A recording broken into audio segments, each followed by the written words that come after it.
Hi folks, welcome once again to a GazLab short video, and today I'm playing with an HFPlus Airspy. It's a really lovely unit, and the first thing that you're going to notice with it is just the fit and finish. It's just superb. It is so tactile, and you just really want to, I'd take it out with me and just have it in my pocket. It's just amazingly finished. In fact, I've never seen anything quite as well finished as as this particular product. Not for a little receiver anyway. It's just amazing. Right, now then, so let's get back on to what's actually going on the screen here. Now, like I said, I'm running an HFPlus, and I wanted to sort of talk about just some of the functions that you can get from it from using the SDR Shop software. And I wanted to show you what I've been doing with it and how I've managed to sort of share that's SDR software with sort of something like WSJT-X. You can also use this same method for using it with something like HRD, so you can decode some of the like the picture images and all that sort of good stuff. Now, just a quick run through of the product itself. Let me just get this up here. Now, the HFPlus product, as you say, you can see here just how well finished it is. It is lovely. It's a very small product. It's about the sort of size of the long, thin sort of Swan Matches box, and it's, like I say, it's just got a really lovely sort of a feel to it. And Youssef goes into some detail here of what's good about it and how it actually works, and for those of you that understand these figures and can actually do something meaningful with them, then I urge you just to pop along to the website. And again, if you've got questions, please pop them in the description below, because what I can do is run them past Airspy and just to sort of see what comes back, and they'll be able to explain it much better than I can. What I was told was that there's been some big advances in the AGC on this particular product, and it has essentially the gain control is completely automated to give you the best signal or best sort of recovery of the signal as possible. Now, the one thing that you'll find with SDR Shop software and the Airspy product range is just the second to none noise reduction. I love this. I love Airspy. I love Airspy, and I love the SDR Shop software because of, one of the big reasons is because of what this can do, and it's amazing what you can recover with this the Youssef's algorithm for noise reduction, and basically picking out those weak signals. It is absolutely stonking. You can try it for yourself. You don't have to buy an Airspy product to prove it. What you can do is you can download the software for free, and you can then select the web server, which I'll talk a little about in a moment, and you can actually use somebody else's Airspy. And because Airspy uses an IQ data, it's very it's very good. You basically, the software operates on your machine. It's not web based like SDRHU. And this is a completely local sort of software, just working on IQ data. So all you need is a reasonably quick broadband connection, would make it smooth as silk. Now then, and again, here you go. He goes on a little bit about that here, and it sort of shows you. But there's a whole network of basically server connected Airspys and RTL dongles around the world.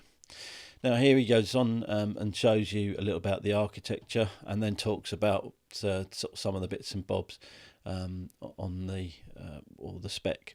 Now, one thing to note, I suppose, is the fact that it goes, I think it's about 1 kilohertz right the way through to 31 megs, and then there's a bit of a gap, and then you actually get look, there you go, not coverage here is 9 kilohertz right the way through to 31 megs, and then 60 megs through to 260 megs. And one little thing I have noticed on there, I do understand, is obviously anything less than 0.3 microvolts is actually very good. Now, what I don't see there, whether or not there's any preamp or anything like that, but that's another story. Again, if you understand these figures, then they'll mean sort of stuff to you. And again, it just runs through just the compatible sort of software and all that sort of stuff, and the supported operating systems. Now, obviously, the device itself will work on Mac. I get asked that an awful lot. Will it work on a Mac?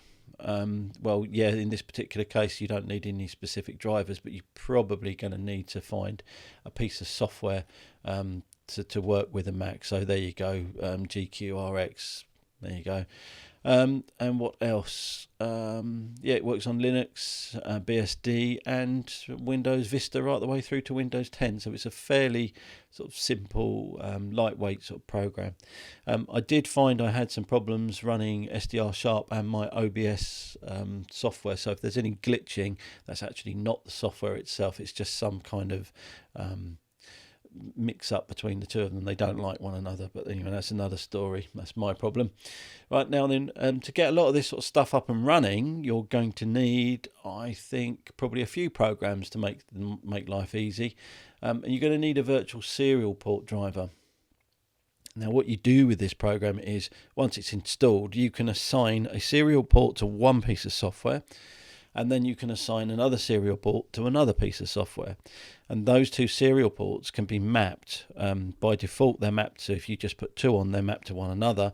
And then what you do then is, well, one piece of software then will hear any data that the other one sends, and vice versa. Right, so what's next? Virtual audio cable. Now you're going to need that to transfer audio from one piece of software to another. Basically on this there's an in and there's an out. So what you do is you associate the in with SDR Sharp, and you associate the out with, say, WSJT. Just as an example, it could be HRD or DM780, whatever. And then that way all of the audio then goes through.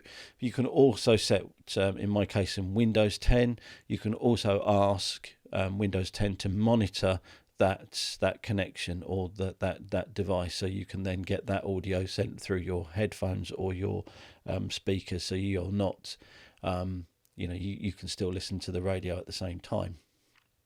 Okay.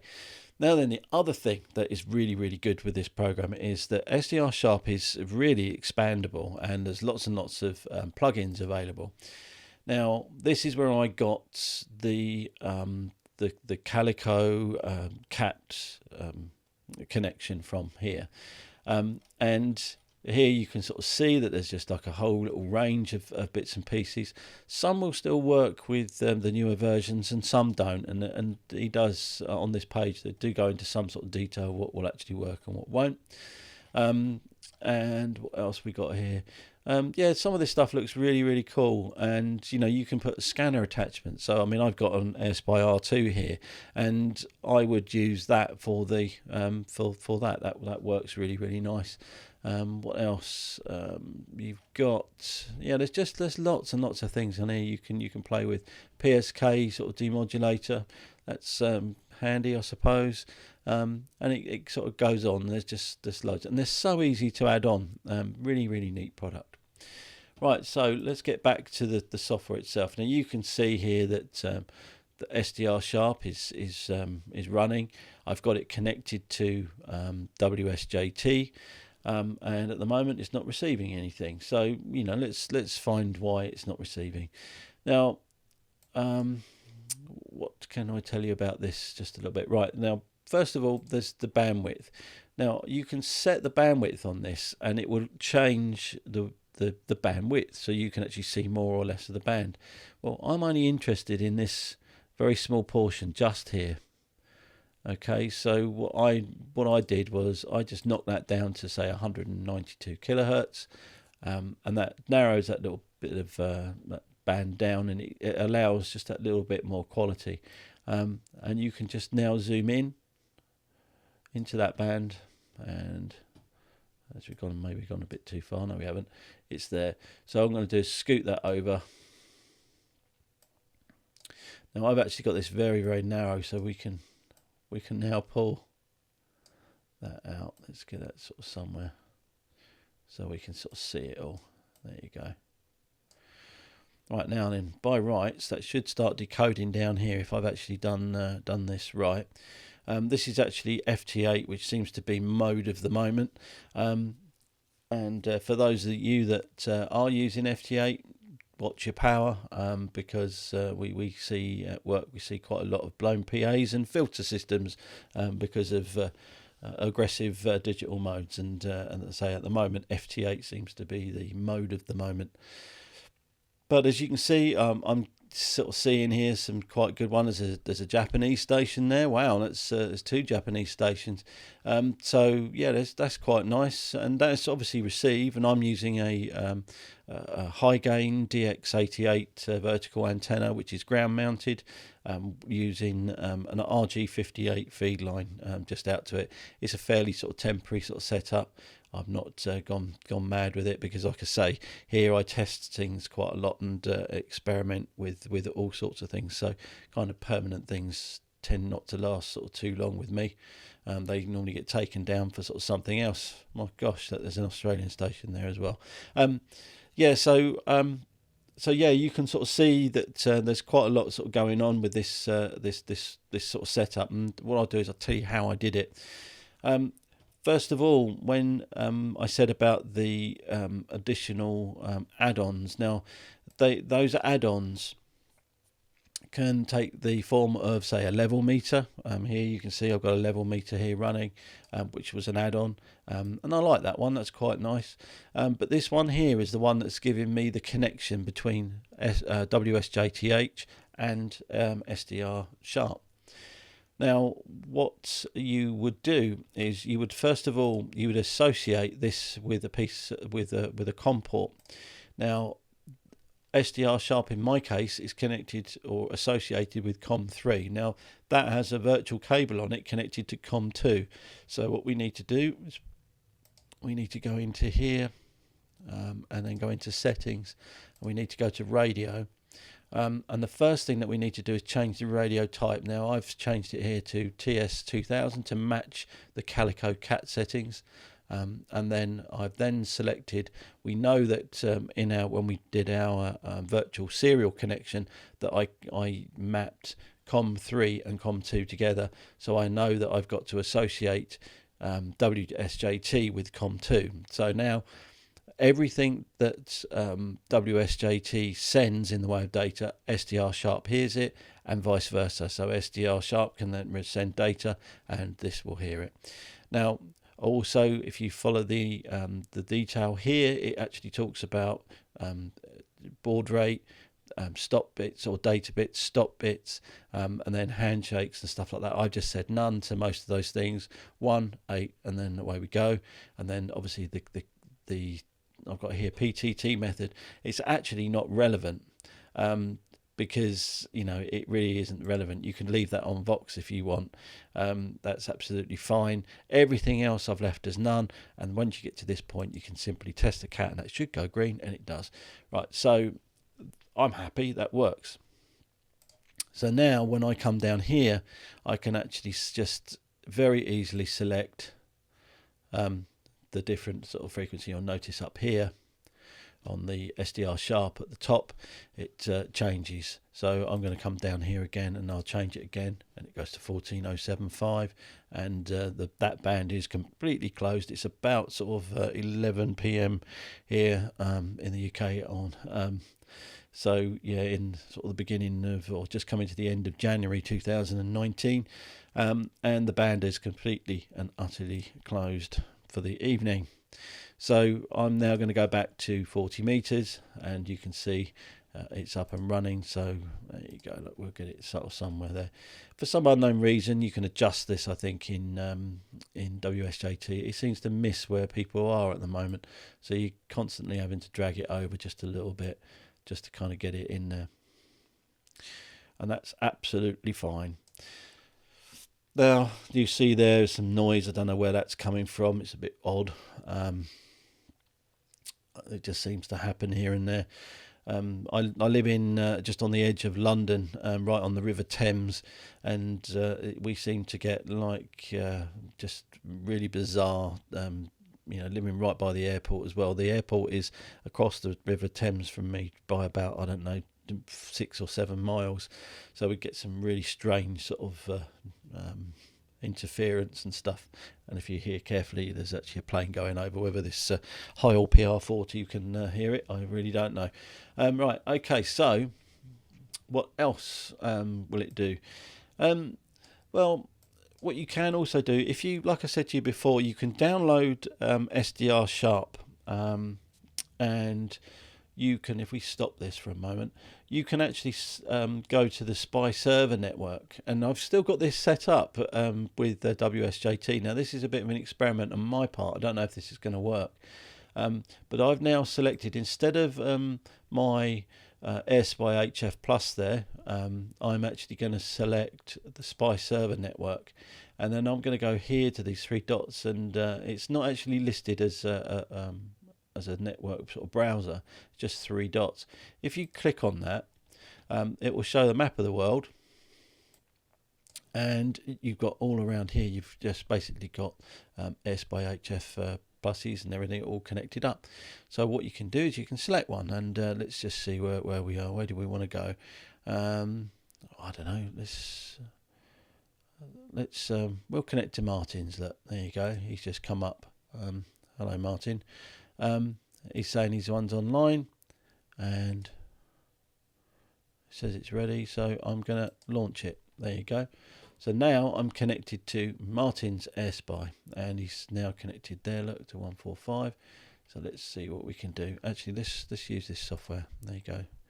Let's go there, and you see I'm using Martin's Airspy, and I'm actually working it with WSJT, which is local on my machine, and SDR Shop, which is local on my machine. And again, I can do all the same sort of things. I can set the bandwidth down to sort of something a bit sensible. Let's have a little look. Zoom in. There you go. Let's come on. Might be a bit too much there. There you go. Look at that. And now that should start coming up with some data. That's actually all very sort of high res. Look at that. Is it going to work for us? Come on, come on. It knows it wants to. Yeah, so again, you can sort of see all this sort of work, and you get the idea of what this sort of does. There you go, look. And now I can see everything that he can see. And now I don't know what antenna he's using or anything like that. I suspect that you could have a look on the system. I'm gonna disconnect from him just for the moment while I do this sort of stuff. Actually, he's got some really good stations coming in. So yeah, there you go. I'll leave him running just for a little bit to give you guys a bit of a view. Anyway, so yeah, you can kind of sort of see what you can do with this. And let's just say, I mean, I love to, I tend to sort of set this very, very just on the edge of just wispy, so you can actually just pick out just the odd station in there. Let's just say, for instance, you can see there's one just there. Let me shrink this down. We'll go right down the way down to cut the bandwidth, and we'll take that one. There you go. That's quite a good one. Let's find out who he is. So now you can sort of see what I've done. I've absolutely sort of gone knife edge on that one station. Now, bearing in mind that how narrow FT-8 is, in the band anyway, when you actually look at it, this is just so impressive. It's unreal.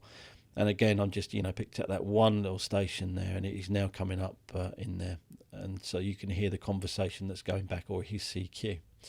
Or his CQ conversation anyway. It normally goes 5.9 and all that sort of stuff with FT-8. But anyway, there you go. So that's all up and running. And I was going to show you just how easy it is to add maybe an add-on. Let's do that before I go. So what I'm going to do is I'm going to turn this one off, and we'll get that one shut down, and I'll get all this out of the way. Now, actually, here you can see that the virtual the configuration of the virtual server. Actually, let me show you that. This is completely and utterly free for this thing. Well, anyway, there you go. It's a free trial. I'll probably end up buying it. It's not going to be a huge amount of money.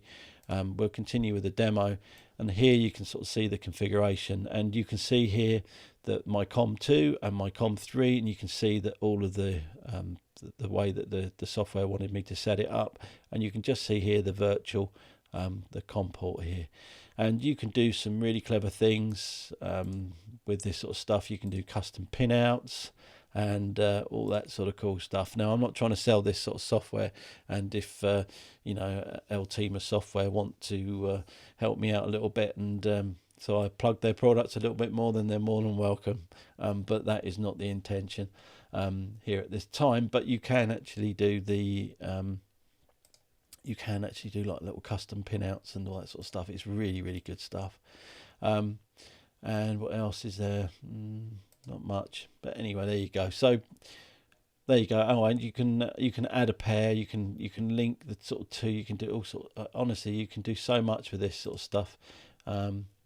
You can, yeah, it's just lots and lots of things you can do. Anyway, very clever program.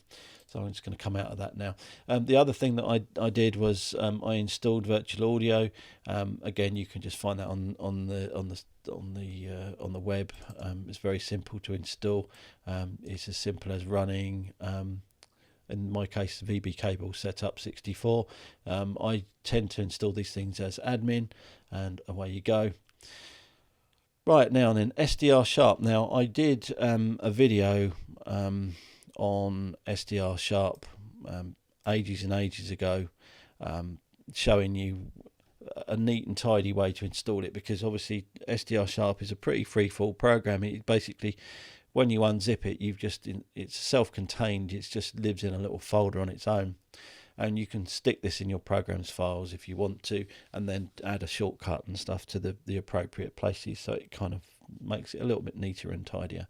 But if you've got this easily accessible, and then open it up, what you can see here is a whole list of bits and pieces. Let's get that over. You've got a whole list of bits and pieces here, and there's your executable. Now, what you're actually looking for in here is a piece of software called, a web page or an XML document, which is called, if I can find it, plugins. There you go. Now, what you're going to need to do with this to add a plugin is you're going to need to open with, and we're going to open it with Notepad, and that comes over. You'll see here what I've done is, when you get these pieces of software, let's just find that one. There you go. This is a piece of software. I don't know what it is actually. Let's unzip it. It looks something funky. Right. Okay. So let's have a little read of the instructions. Let's install one with you. Oh, there you go. Look, it's very, very easy, this one. So what we're going to do is we're going to copy that. Okay, and we'll just minimize that down for a second, and we're going to make a little space at the top, and then we'll just paste. It's done it. Yeah, it has done it. Oh, there you go. So let's get that like so, and then we'll get that one saved down. It might be a nice idea actually to copy this file and save it as a, just backup file, just in case you muck it up. It's not difficult to do. You can see what I've done there. I've just gone to the document there and just done it. Just edit it. And what I'm going to do here is I'm going to take these two files, okay, and I'm going to copy those. And it really is this simple. I'm just going to paste into the SDR Shop folder, into the root folder, and now I think we're going to get a tuning wheel. I think that's what that does. So let's start up SDR Shop. Fingers crossed this works, because I've not done this before. This is completely live and riding the wave of fate with you. SDR Shop does take a little while to start up, especially when you've done a little add-in. It's doing lots of good stuff. And it might be down the bottom. There it is. Now there should be, if it's worked, we should have something new. Okay, maybe it hasn't worked. Oh well, I'll sort that out in a minute.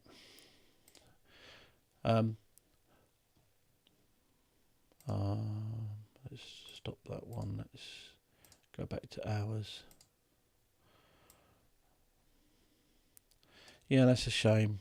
It's a shame that one didn't work. Not all of them are actually supported by newer versions, so occasionally you'll find exactly what I've just found. Oh no, it does. It has worked. Colour shuttle control. Enable. Driver not found. Oh.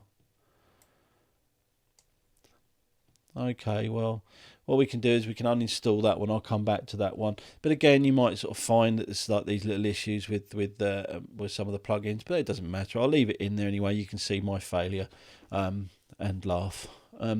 So right, okay, what else can we do? Yeah, that's pretty much it. Actually, I think I'll leave it there at my monumental fail, and yeah, it is fairly cool.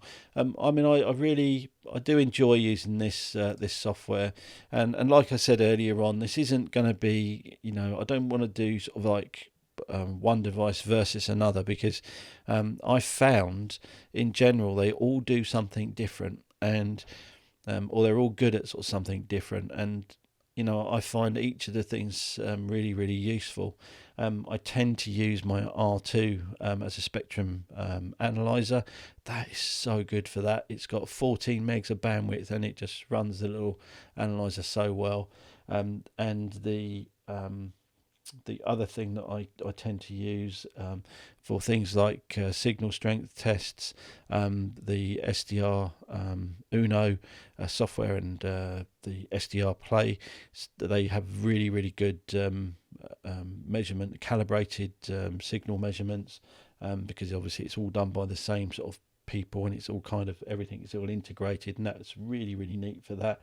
And the HFPlus, which now, I'll be honest, is certainly it's just such a good receiver. I mean, it's dealing with really strong signals, and like I said to you earlier on, you can see that just how good that was, and the fact that I'm actually living right on top of the airport here, River Thames. We've got military aircraft flying past every 5 minutes, following the line of the Thames.